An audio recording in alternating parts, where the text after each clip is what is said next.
Wild Rose Lane Design, where imagination and design meet to play.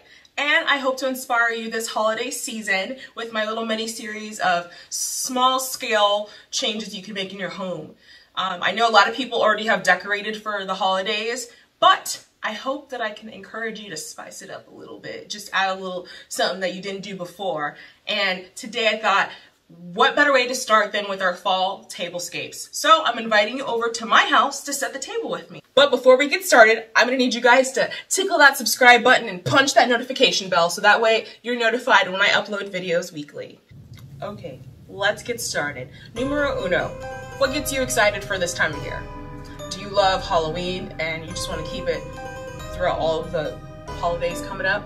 It's kind of like what I'm doing this year. Is it color? Is it bringing out that Christmas tree like November 1st? Is it already decorated? Like, what are some things that get you real excited? Is it the nostalgia factor? Be inspired and let that inspiration carry into what you decide to do for your decorating. If you do something all the time each year, how are you going to change it up a little bit? How are you going to zhuzh it up? I say that because I know that we have a lot of Pinterest, Hows, TikToks, Instagrams, all these things where we see other people doing these beautiful things and we love it, we want to replicate it. There's nothing wrong with that. But how are you making it yours? It is definitely okay to be inspired, but how are you going to make this a little different this year? Is it a pop of color? Is it a texture? Let that inspiration flow to what you're going to do on the table. I miss Disneyland so much. You know, I already have my Haunted Mansion Nightmare Before Christmas theme going on. I'm probably going to keep this going throughout New Year's. But I love it. It makes me so happy. So this is where that imagination is going to come into play, okay? This is where it's okay to run wild. What is going to make you smile every time you see it? Use that inspiration and implement it. For my theme, I decided to think about what happened if Jack decided, instead of going through to Christmas Taylor, he went over to that door with the Thanksgiving theme. And he took over Thanksgiving. And so that's where my inspiration for this tablescape is going to come into play. Number two, we're going to be utilizing tip number 2 throughout this whole video. Number 2 is layering. So what I mean by that is, come in closer, class. Come on. So, for example, this is my centerpiece right here. Before I was inspired, what if Jack Skellington took over Thanksgiving, mixed with some Haunted Mansion vibes? So this, I am not a florist, I am not a professional, please don't come at me. This is just me adding my personal touch to things. But I didn't just add flowers. I decided that we have some wild flowers in here. They're a little dead, they're a little crunchy. There's lots of like burgundies, but then some oranges. And I just imagined Jack was like, well, there's flowers in the field. He grabbed them, tried to make it something, and they sat in the Haunted Mansion for a while.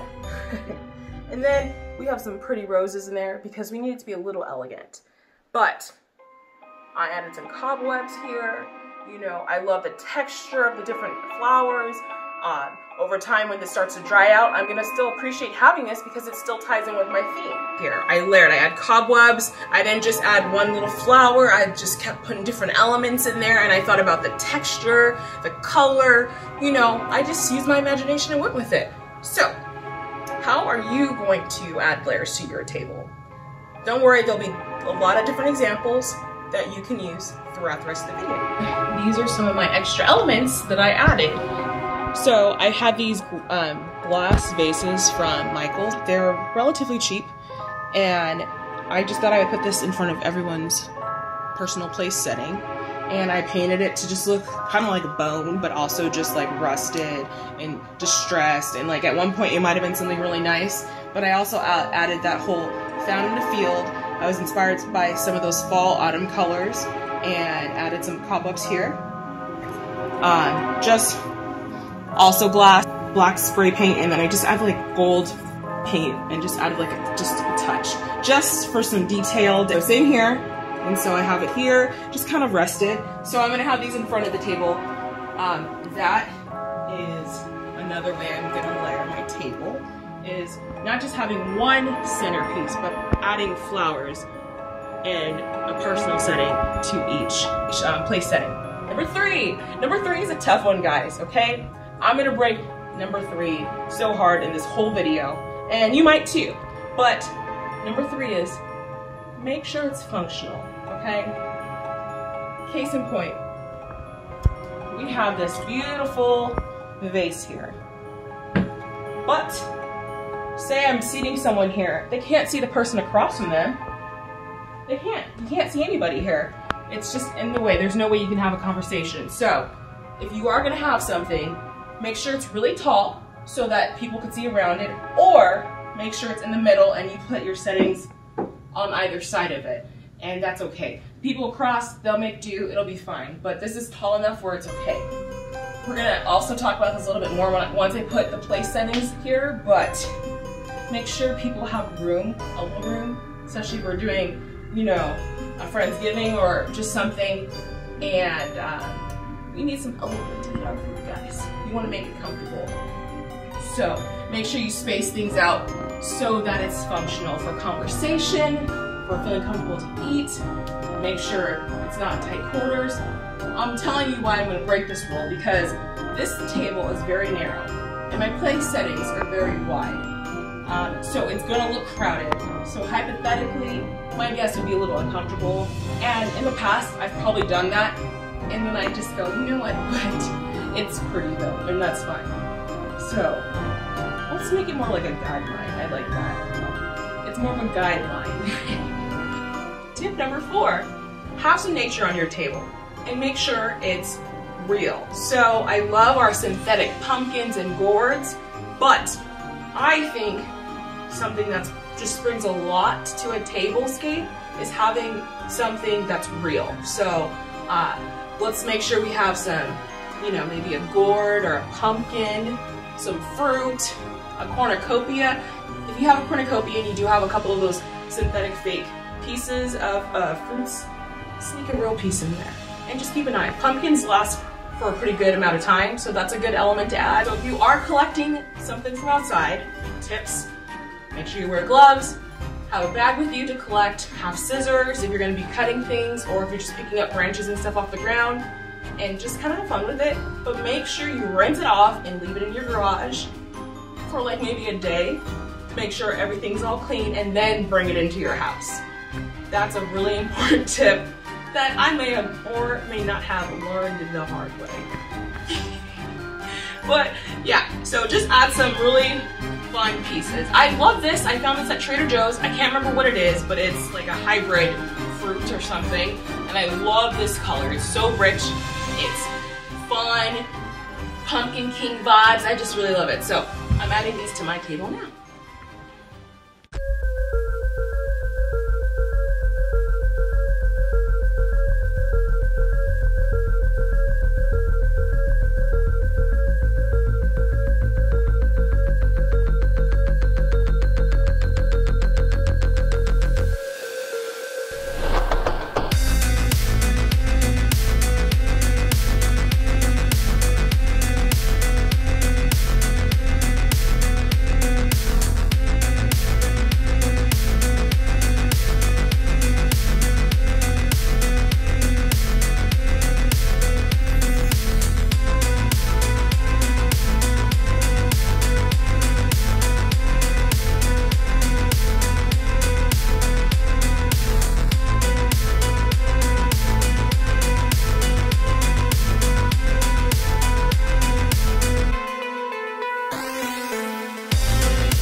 Overlook unintentionally because we're doing so many other things. This is why it's really good to set your table, you know, get your theme going before any type of interaction or like gathering, so you have plenty of time to look at how it's all set up from all the angles and you're not rushing the day of an event. Number 5, create an ambiance. Lighting is key. Lighting is everything. So if you want to create some like an intimate gathering and you want it to feel cozy, dim those lights, friends. Dim it just a little bit so we can see, but it creates this intimacy, so people are maybe gonna be willing more to talk, enjoy conversation. Get some candles. I use fake ones because things catch on fire real easily. For people who don't have dimmers on their lighting, it's okay. Grab a scarf, drape that over your lampshade. Boom, instant ambiance. You have some twinkle lights, pop them up. That way, if you turn a light off, you have some of that. Add some twinkle lights on your table. If you don't have a lot of candles like I do here, that's fine, but just play with your lighting. Layer your lighting as well. Lighting starts from here. We have our little tea lights down below. Little tea lights over here. And then we start to get a little taller with some of these here. And then I have my tall candlestick lighting. Sizing and lighting, play around with it, mix and match. It doesn't have to be so matchy-matchy.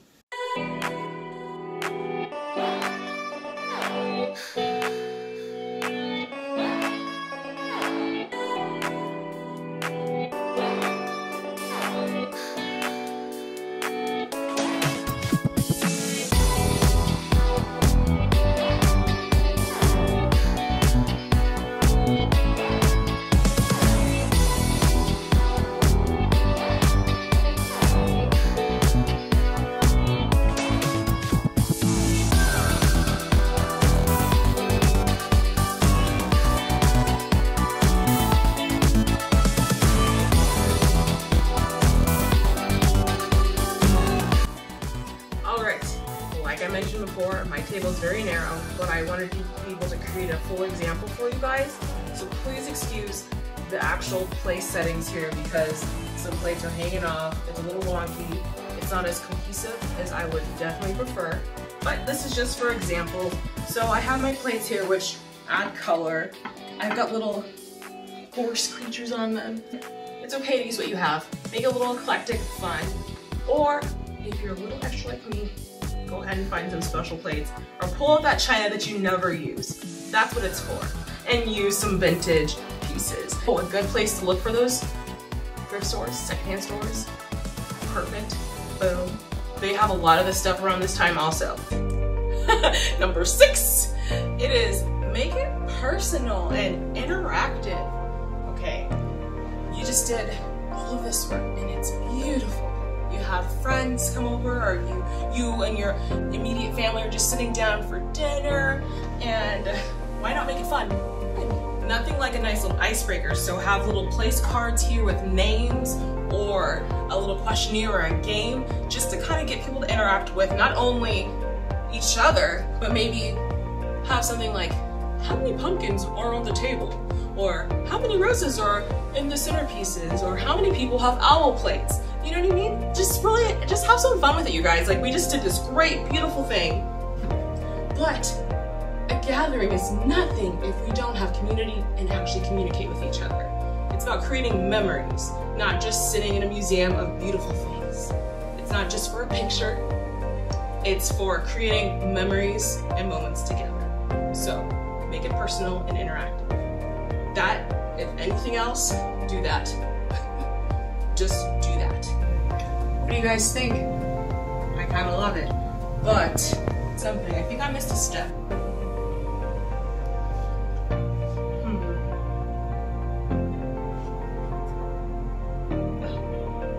I know. That's much better. See guys, lighting does make a difference. It's created a nice, intimate gathering where we're focused on conversation in this room and we're not all just gonna stand in the kitchen. So, what'd you think? What do you think?